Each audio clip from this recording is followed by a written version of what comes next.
Sanibonani, ngiye ngizwe kuthiwa the truth shall set you free. Lalela Mntomnyama. Namhlanje I'm going to tell you the story of a leader to a community. I'm going to tell you a story of a hero, not just to abantu abamnyama, but to umndeni wakhe. I'm going to tell you the story of someone who never got to see ingane yakhe grow up to be a great man. Someone who never got to see abazukulu, someone who never got to grow old with umfazi wakhe. Asiqale.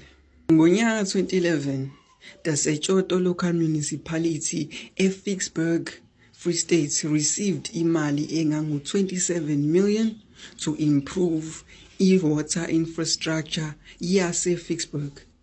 But unfortunately, same year, ngo-April, over 60% of Ficksburg bingenawo amanzi.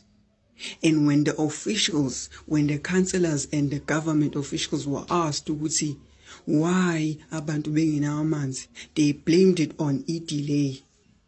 The community was tired of the constant delays. The community was tired of the constant excuses.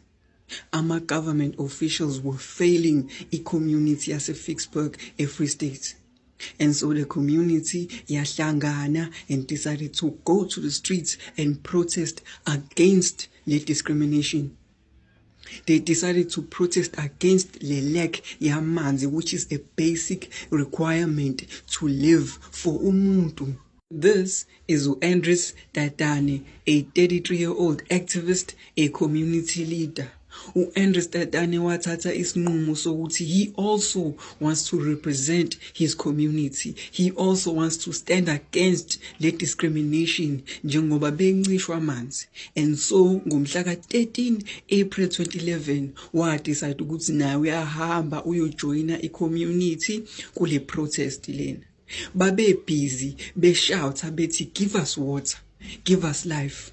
It was a non-violent protest. On that day, the municipality yaseSotho decided to call amaphoyisa in an effort yokuthi bafuna amaphoyisa axoshe abantu bomphakathi from protesting. Bear in mind ukuthi le protest was a peaceful protest. And then amaphoyisa afika, instead of ukuthi bakhulume nomphakathi, instead of ukuthi kunegotiate, amaphoyisa resorted to violence. Unfortunately, little did we know ukuthi on that day, ngomhla ka-13 April 2011, Mr. Andries Tatane would be taking his last